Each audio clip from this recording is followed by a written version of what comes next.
Good evening, everyone. We're going to start. First of all, good evening, everyone. We're going to start. And first of all, I'm really happy to report that the state of the city of Norwalk is excellent.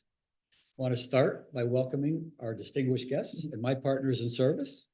We have the Common Council President, Barbara Smith, is here. Common Council Majority Leader, Josh Goldstein. Common Council Minority Leader, Heather Dunn, and other members of the Common Council. We have members of the Board of Education, city staff, community partners, and the superintendent of schools, I think, just walked in. There she is. So I want to welcome all of our residents, including anyone who may be online, and thank them for joining us. We have Spanish and Haitian Creole interpreter services available online for anyone who may need them. Well, since my address in last January, I'm pleased to report crime is down.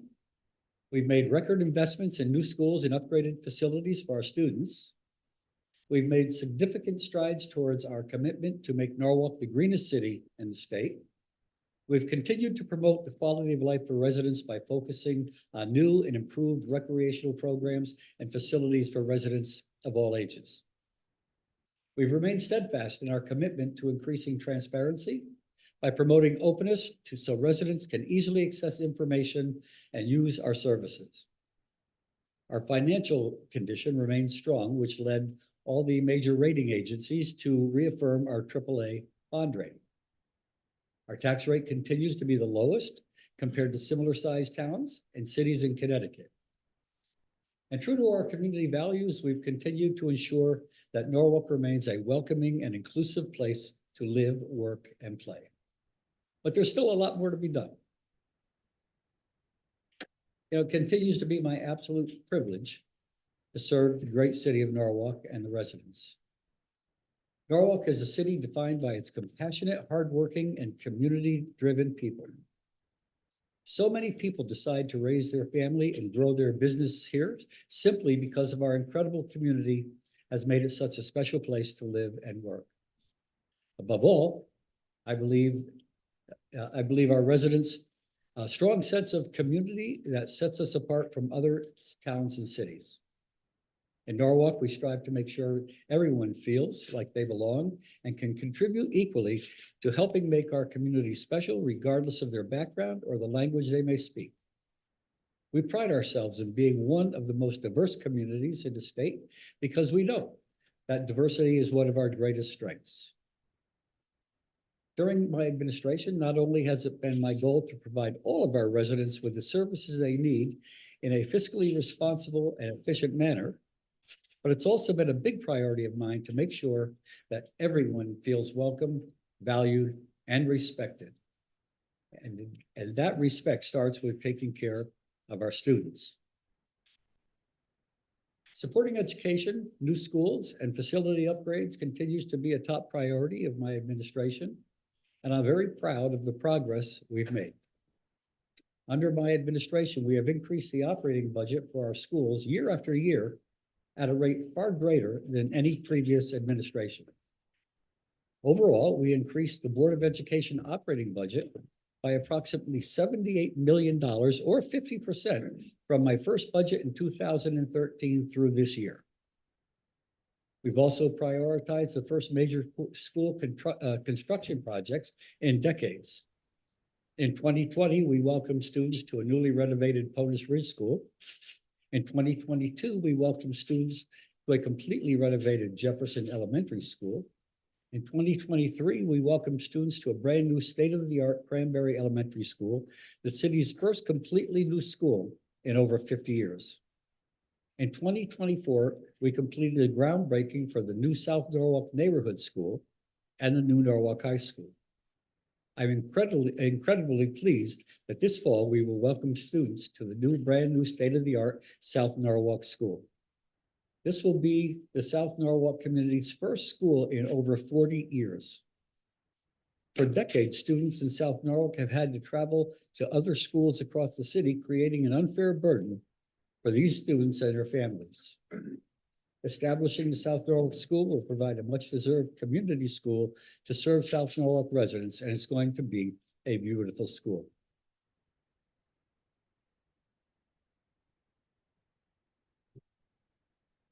To make sure the area around the new school is ready for our students, the city has allocated $3.5 million to address flooding, improve sidewalks and streets, and create a safer, more aesthetically pleasing environment for our students and their families. Construction will begin in the spring on sidewalks on Laura Street, Austin Street, Knapp Street, Oxford Street, and Meadow Street. And to improve traffic flow around the school, the city is installing a roundabout at the intersection of Meadow Street, Wilson Avenue, and South Main Street, thanks to a $2.5 million grant received from the state of Connecticut. In South Norwalk, the South Norwalk School is the city's first school construction project under the new 60% reimbursement rate that Norwalk receives from the state. This will save taxpayers millions and millions of dollars. The new Norwalk High School, which is projected to welcome students in the fall of 2027, is receiving an 80% reimbursement rate, which will save the taxpayers millions more.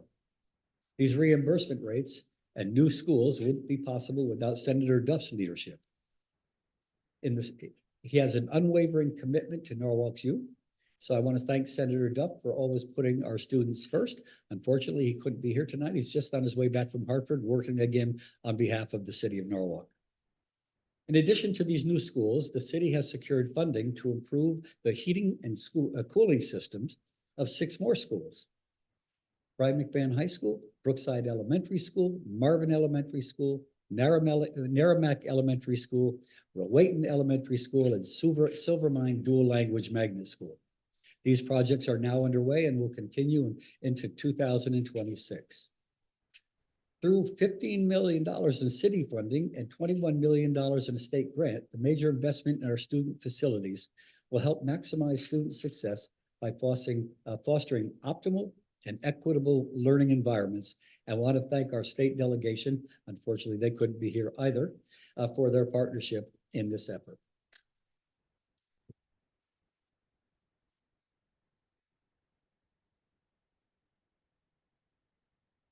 We're also investing in mitigating the risk of climate change so that they can grow up and live in a safe and healthy environment. As you may recall, last year, I announced it was my goal to make Norwalk the greenest city in the state of Connecticut. Climate change is an existential threat, and I believe Mother Nature will only take care of us if we take care of her. Here at the local level, we have the capacity to make great changes to protect our residents, our business community, future generations, and animals and sea life from the threats of climate change. And that's exactly what we're doing.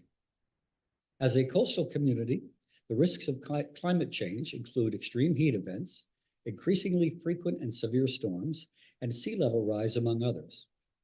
And when it comes to combating climate change, there is no time to waste, which is why I'm proud of the progress we've made so far this year.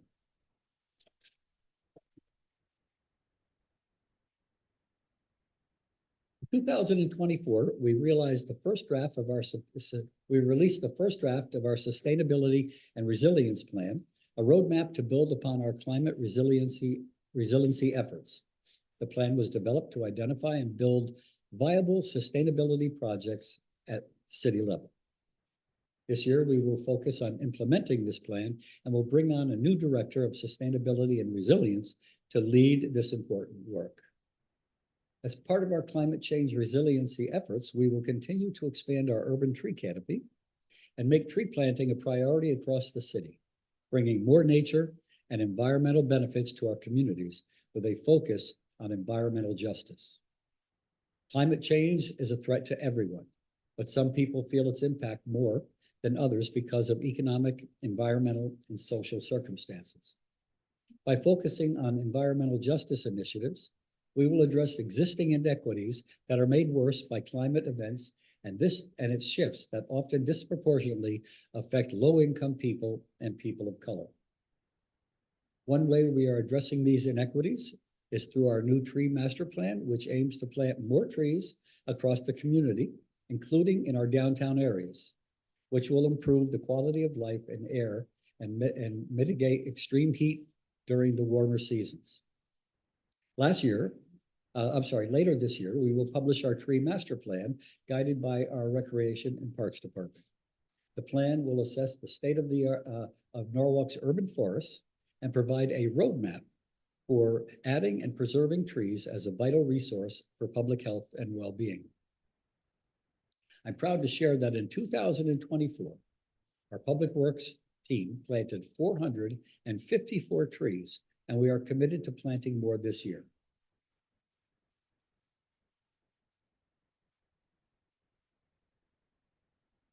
Thanks to a $1 million grant from the U.S. Forest Service, the city will plant trees in our downtown areas, begin a stewardship program to promote volunteerism, and engage staff to care for our public trees. Our Recreation and Parks Department is also kicking off several new green initiatives this year, including the creation in South Norwalk of the largest microforest in Connecticut in partnership with the Norwalk Land Trust. This small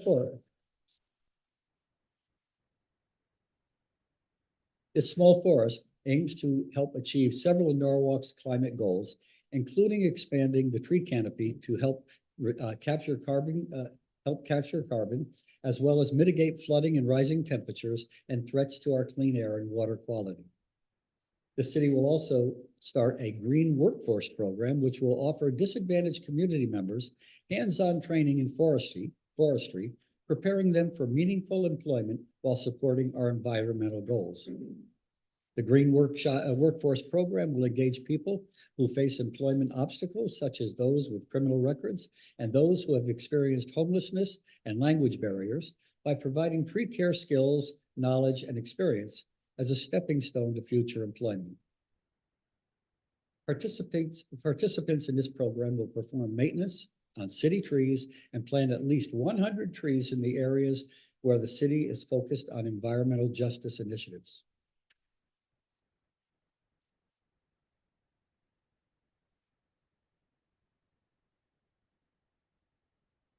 We will also continue to prioritize implementing green infrastructure that benefits our residents' health and well-being, while also reducing our CO2 emissions. In 2024, we lowered our carbon footprint by expanding our electric vehicle and hybrid fleet and investing in electric vehicle infrastructure across the city. In November, we unveiled 2 new electric vehicles for our Norwalk High School and Brian McMahon High School resource officers in the police department. This brought our total number of electric vehicles to 7. To power these electric vehicles, we added 20 electric vehicle chargers across the city. We have 12 at City Hall, 2 at the police department, and 6 at Public Works on Smith Street. The chargers at City Hall are available to residents 7 days a week, 24 hours a day. To further reduce CO2 emissions and increase the quality of life, we have also been focused on increasing walkability and connectivity across the city, giving people the option to feel more comfortable walking or biking rather than relying on their cars. Just this past November, the city adopted a complete streets ordinance. This transportation policy and design approach helps us to continue to expand and improve safety for all modes of transportation, including walking and biking. These policies guided us as we installed 3.2 miles of sidewalk last year, including the long-awaited sidewalks on Rowayton Avenue, connecting the village center to the train station and along other city roadways. This year, we will install more sidewalks, including the sidewalks on West Rocks Road, thanks to a federal grant by Congressman Jim Hines. This roadway will see connected sidewalks and improved crosswalks throughout the corridor. We're also applying for a complete street principles to a Route 1 corridor study, which examines ways to expand safety for different modes of transportation from the Darien Town Line to Van Buren Avenue in Norwalk. This effort is being completed in coordination with the Connecticut Department of Transportation, the Western Connecticut Council of Governments, and our Transportation, Mobility, and Parking Department, led by Jim Travers and Garrett Malella.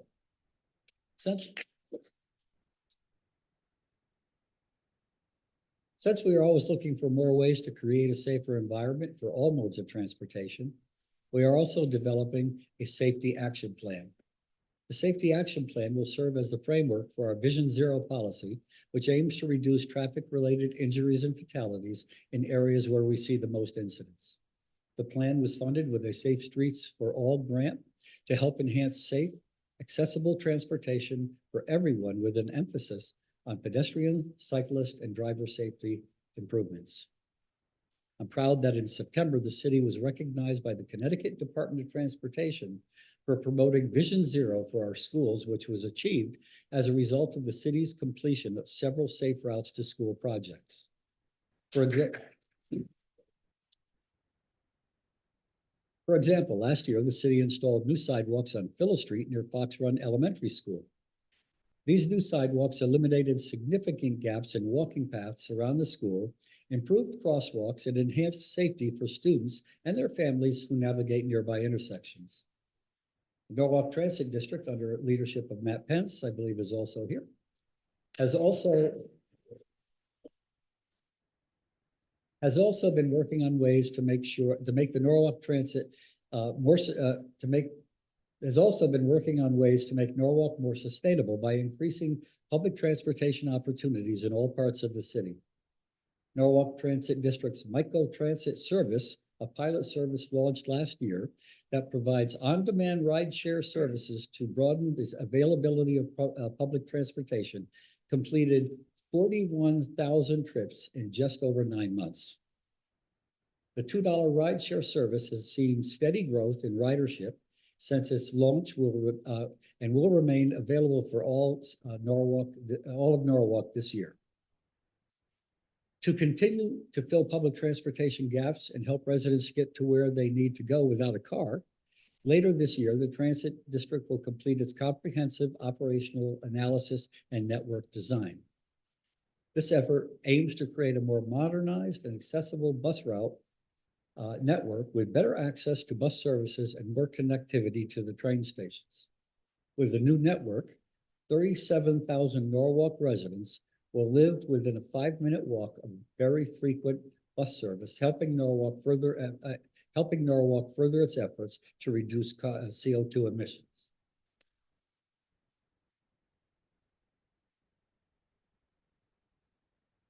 As I mentioned, being a coastal community, it's incredibly important for us to continue our efforts to mitigate flooding across the city. In 2024, our Department of Public Works and Operations completed the Dreamy Hollow Neighborhood Project, a drainage improvement project which will dramatically reduce flooding in that neighborhood. In 2025, the department plans to complete the Lockwood Lane and Heather Lane Storm Drainage Improvement Project, which will proactively address the threats of climate change by making sure the neighborhood residents are equipped with sustainable and resilient infrastructure to mitigate flooding conditions. To further advance our sustainability efforts, the city recently completed its solid waste strategic plan. It's a comprehensive plan that outlines a strategy for managing solid waste in a more sustainable and efficient manner, focusing on maximizing recycling efforts while reducing waste generation to help protect our environment and lower disposal costs. This year, we look forward to reducing the amount of solid waste in our collection system by shifting towards more sustainability programs, improving the level of service, and finding new ways to reduce cost. I want to thank Vanessa Valadares, our Chief of Public Works and Operations, for her leadership with these projects and many other construction and waste reduction initiatives taking place throughout the city.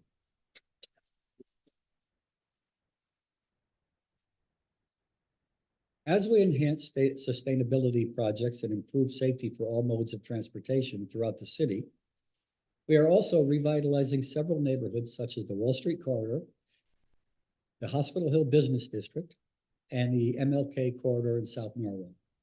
Starting with the Wall Street Corridor, which, as many of you know, was devastated by the flood of 1955, we have prioritized restoring what was once a vibrant, thriving downtown business district. In November, we broke ground on our Wall Street revitalization efforts with a major infrastructure project that includes the construction of sidewalks, streetscapes, bike lanes, and roadway improvements along Wall Street and East Wall Street from Main Street to Brook Street.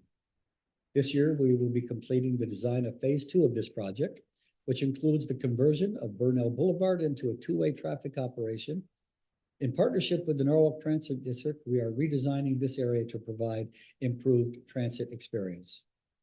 In addition to improving the walkability of Wall Street Business District, the design plan has several elements, emphasizing placemaking, strengthening the area's identity, and enhancing economic development. We are also undertaking transportation improvements to the Hospital Hill Business District. This state-funded project will break ground this summer and includes the creation of a community parking lot, new streetscape, and a redesigned intersection of Stewart Avenue, Stevens Street, and Magnolia Avenue. Lastly, we are making significant improvements along the MLK corridor in partnership with the Redevelopment Agency, thanks to a $14 million Rebuilding America Infrastructure with Sustainability and Equity grant. The city was awarded this grant for our Complete Streets efforts. The grant, which was the largest RAISE grant awarded in Connecticut last year, allows us to reimagine our MLK corridor rather than maintaining its current highway-like design. We plan to turn it into a true urban boulevard with the city's first protected bike lanes. By installing more sidewalks and bike lanes and new streetscapes, all of these revitalization efforts are focused on ways the city can continue to reduce greenhouse gas emissions, expand green infrastructure, and employ more climate-friendly transit-oriented development projects.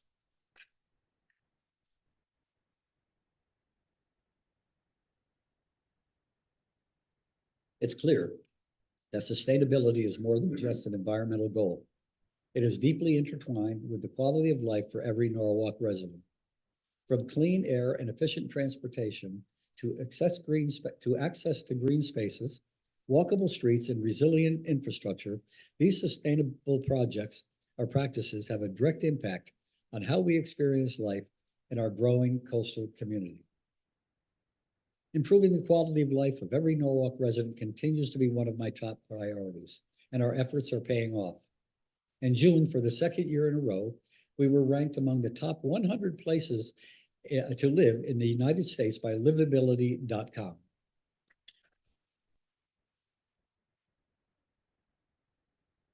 Also, as you may recall, in 2023, Fortune magazine named Norwalk the 29th best place in the entire country in which to live.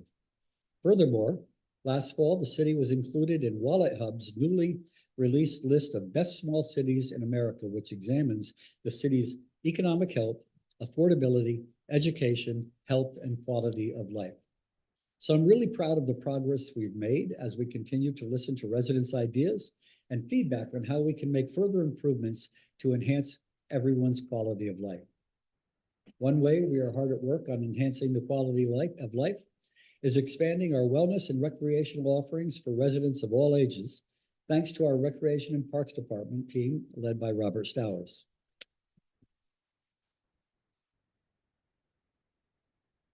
I'm proud to share that over 10,000 people, including families and children, have taken advantage of our programs. Our parks and indoor and outdoor facilities continue to be used by families, individuals, schools, and businesses for events of all kinds, including company events, birthday parties, celebrations, and annual festivals. To further expand recreational programs last year, we increased the number of pickleball courts. We opened a brand new state-of-the-art skate park at Calpasture Beach and started several trail design projects at Cranberry Park and Woods Pond Park. The increase in pickleball courts was a direct response to the community's feedback on this sport's rising popularity. The city now has 22 outdoor courts available for pickleball and recreational use that are constantly being used. If you go past the ones on Woodward Avenue, you see people there all the time. And we haven't forgotten our community dog parks, where our furry friends and their owners can exercise and socialize. Thanks to money from the American Rescue Plan Act, earlier this month, we opened a new dog park at Oyster Shell Park, and we will be providing improvements to this and other dog parks later this year. I'm also excited to share we are making progress on a brand new Norwalk Community Recreation Center at 98 South Main Street in South Norwalk. This community recreation center will be an incredible resource where people can come together to exercise and engage in social activities. Construction of the 33,000 square foot facility is scheduled to begin in February and be completed by early next year. The $15.5 million project is being funded with state, federal, and city funds. These improvements are all part of our 10-year Recreation and Parks Master Plan, which aims to expand recreational opportunities to benefit residents' physical, social, and emotional health.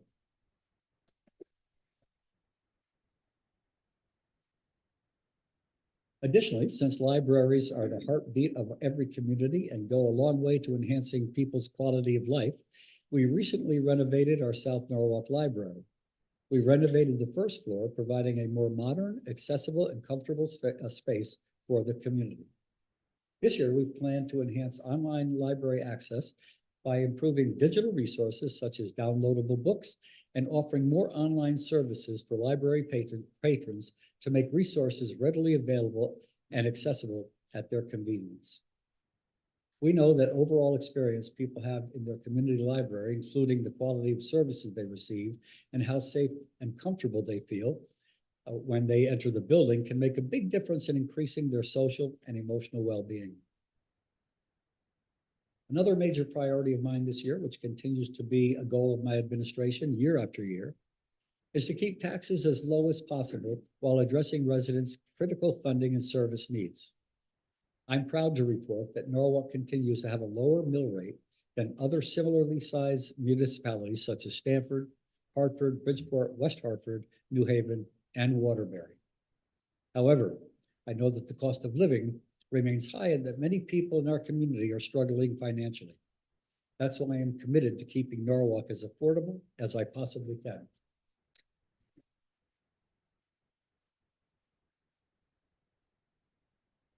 I've said this before and I'll say it again.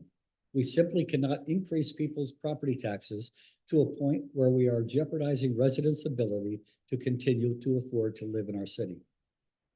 We want people who love the city, who may have grown up in this city, and who want to stay and raise their family in the city or grow old in this city to be able to continue to afford to live in our incredible, great city. This year, we are working to do everything within our power to keep our mill rate as low as we possibly can. Another area we are working on is addressing the housing needs. The high cost of housing is a national, state, and local crisis. Everyone deserves a good roof, to have a roof over their head, and be able to afford the cost of housing. Last year, we established Affordable Housing Committee to begin working on an affordable housing plan for the city. This year, we plan to implement the goals of this plan where possible to help make housing more affordable. Fiscally, the city remains in strong financial condition. Thanks to our fiscal position, which includes well-funded pensions, a healthy rainy day fund, and other factors, the major rating agencies reaffirmed Norwalk's AAA bond rating in 2024. Receiving the AAA bond rating is the highest possible rating that can be awarded to a municipal level and helps us keep our tax bills down with lower interest rates on money that we borrow. I want to thank our finance department under the leadership of Jared Schmidt, who's also here.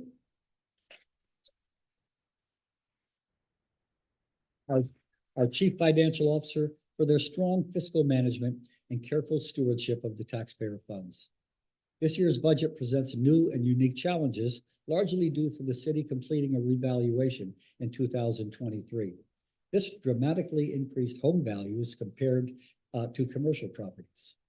The revaluation led to the Board of Estimate and Taxation to implement a 4-year phase-in of the increase in home values, which allows the city to help ease the burden on Norwalk taxpayers by only including 1/4 of the full property increase from each year instead of one large increase in a single fiscal year. This year, we faced the critical task of addressing challenges in the Board of Education budget, which constitutes more than 60% of the city's annual budget, while ensuring we meet the educational needs of our students in schools. Additionally, the state is requiring, additionally, the state is requiring the city to change the tax rate on motor vehicles. As a result, taxpayers will see their car tax bill reduced by 33%, which is a good thing. However, the city will need to find other ways to make up for the anticipated $12 million revenue loss from this change. As we work through the budget process, we will continue to seek other sources of revenue and remain committed to managing costs responsibly to minimize the burden on Norwalk taxpayers. We need a budget that meets critical needs of our students, seniors, and all our residents, while simultaneously making sure we don't increase taxes at an unreasonable rate. With the hard work and thoughtfulness of our Common Council and our Board of Education, I know we will strike the right balance.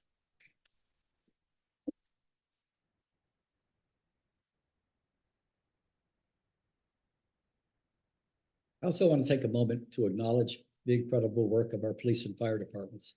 We have Chief Jim Walsh here. We have Assistant Chiefs in the fire department, and our Fire Chief Gino Gatto.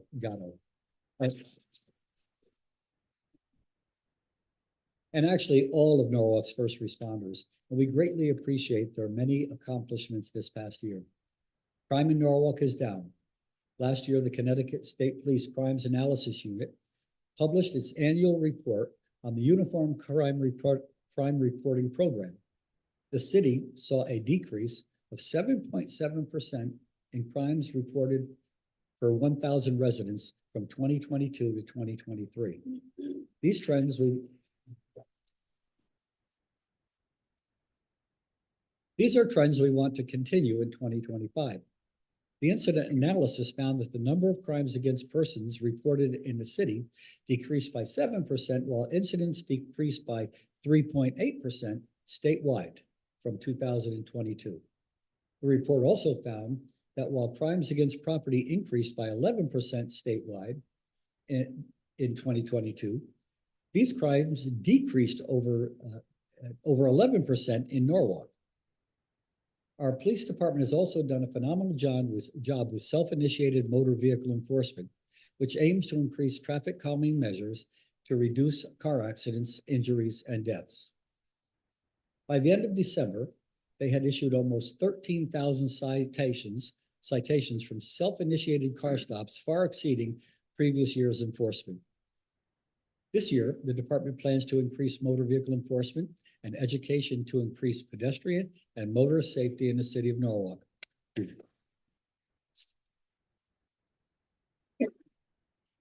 If you've driven around our city, you can see why this is absolutely critical. Last year, we began enhancing our 911 services to better accommodate a variety of different language users. This year, our police department will be onboarding the Prepared 911 system, which translates the contact information on a call in 38 different languages and automatically transcribes the call for historical purposes. Our police department also does an incredible job meeting people where they are and building trust with residents throughout their community policing efforts. Over the course of 2024, our police department held over 200 community policing events. These events, organized by the Community Police Service Divisions, allow police officers and residents to build relationships with each other, enhancing safety and quality of life in neighborhoods by reducing crime. These events build meaningful collaboration between our officers and members of our community.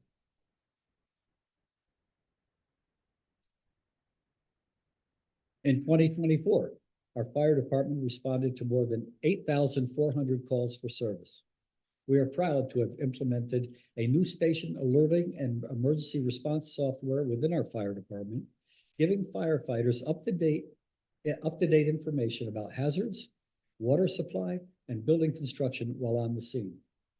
To improve safety for Norwalk's bravest, we recently purchased an attenuator highway blocking truck to keep firefighters safe on the highway while operating at motor vehicle accidents and fires. We're proud to be the first department in the Northeast to institute this safety measure.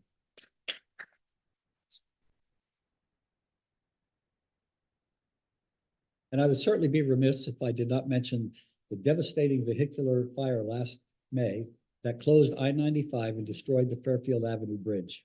The city faced an enormous disruption as the highway remained closed for 4 days. I am thankful for the quick response and dedication of the Connecticut Department of Transportation.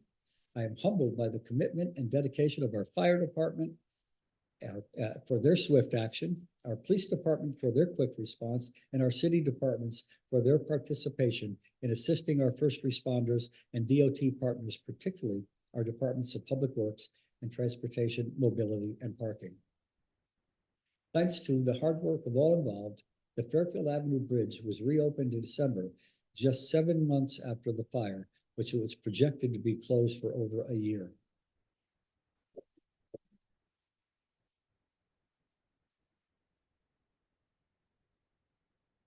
I know I speak for everyone in the city of Norwalk when I say thank you to our police department, fire department, and first responders for keeping us safe every day of the year, every hour of the day.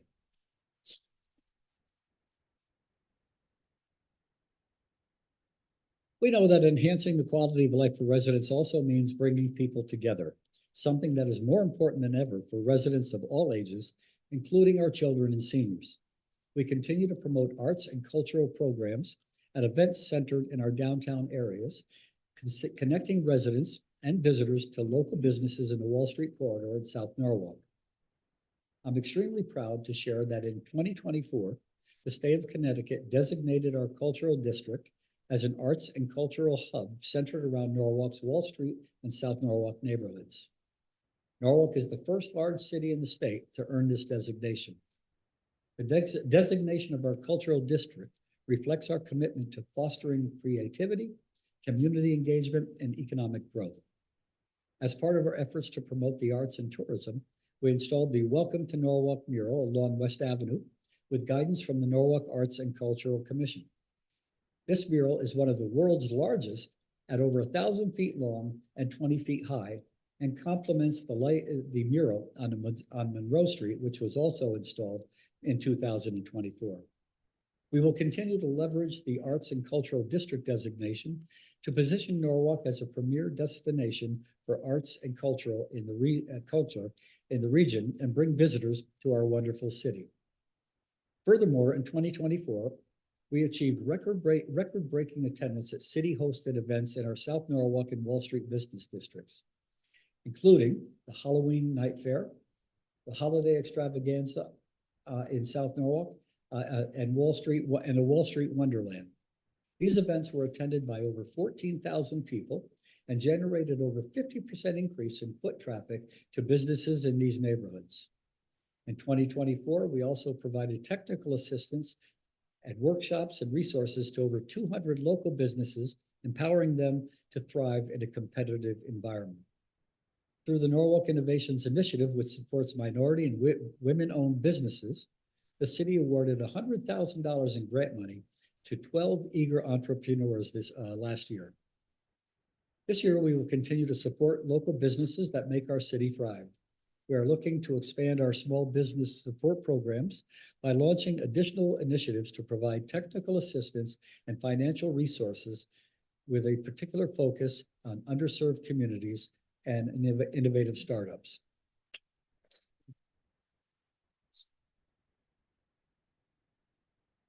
Every day, we strive to make Norwalk a more inclusive and welcoming place to live, work, and thrive.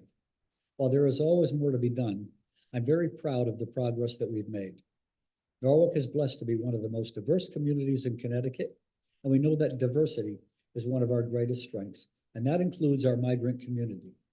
Last month, I led an immigrant community meeting with Attorney General William Tong, our Community Services Chief Lamont Daniels, Police Chief James Walsh, Superintendent Dr. Estrella, and several community partners to address ongoing community concerns.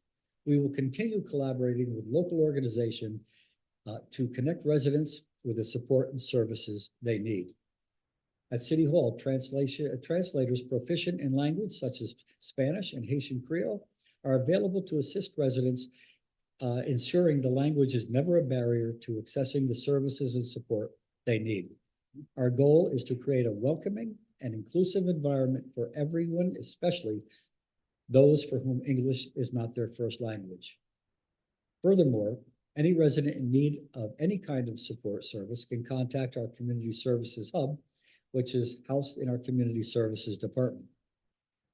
The Community Services Hub connects residents directly with community providers to help meet their needs.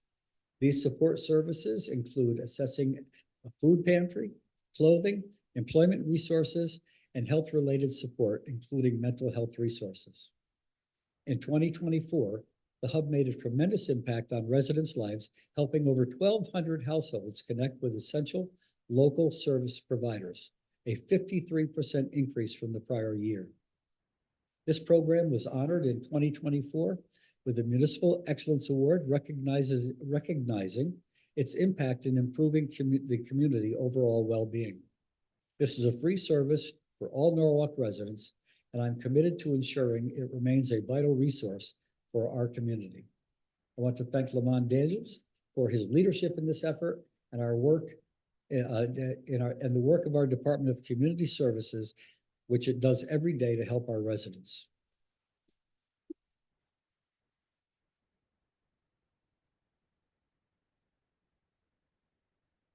Finally, my administration is committed to enhancing transparency and openness. We have been working on a number of initiatives to increase public participation and access to information. We know that trust in government is vital and a pillar of our democracy. To enhance direct communications between residents and the city, last year we renovated and relocated our customer service window and office to the first floor, making it more convenient for visitors when they first enter City Hall.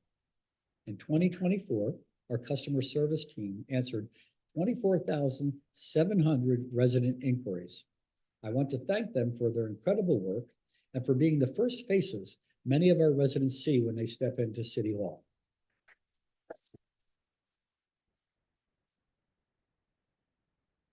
To help better connect and engage more residents with their local government, we recently upgraded our audiovisual system for the Common Council chambers and other public meetings, adding the option of subtitles in the language of their choice and improving the quality and reliability of live broadcasts and recordings for public access.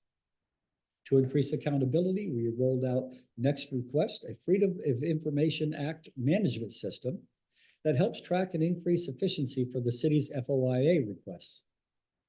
To improve access to information online, we recently developed and deployed an online system for streamlining inspections, licenses, and tracking within our health department, improving both internal efficiency and public interaction with these services. This initiative aims to reduce wait times, increase transparency, and provide more accessible services for our residents. We could not do this without the leadership of Joyce Liu, who is our Chief of IT for the City of Norwalk.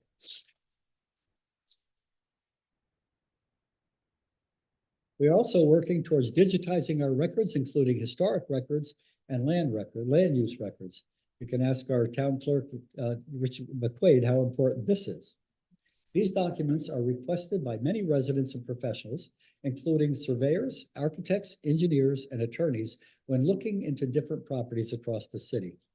Creating digital copies of these records will increase accessibility for city staff and the general public. It will reduce costs and save time for our city employees, residents, and business owners searching for these records. Lastly, to help residents better navigate our city's zoning code, we underwent a comprehensive rewrite of the code, which went into effect last February. The previous code was outdated, hard to understand, and most importantly, not in line with modern best practices. As our zoning regulations hadn't had a comprehensive update in nearly 40 years, now our code is modernized and residents can better navigate it. All of these initiatives directly improve the ability of our residents to seek out city services and bridge the gap between our resources and programs and the people who need them the most. All of this amazing progress would not have been possible without the support and effort of every department within the city. I want to thank everyone working for the City of Norwalk. Without our employees, none of this would be possible. The employees who work for the City of Norwalk, the people who are elected to serve the City of Norwalk, make our city shine and make our city the great city that it is. With our people, with the city, or without the people who work for the city, none of this would have happened. And with the people who work for the city, our future is incredibly bright.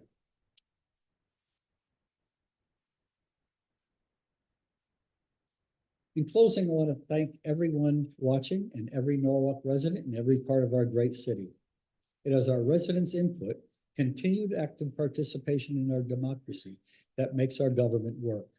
So residents of Norwalk, thank you for instilling your confidence in me as we work together to build a brighter future for each and every member of our city.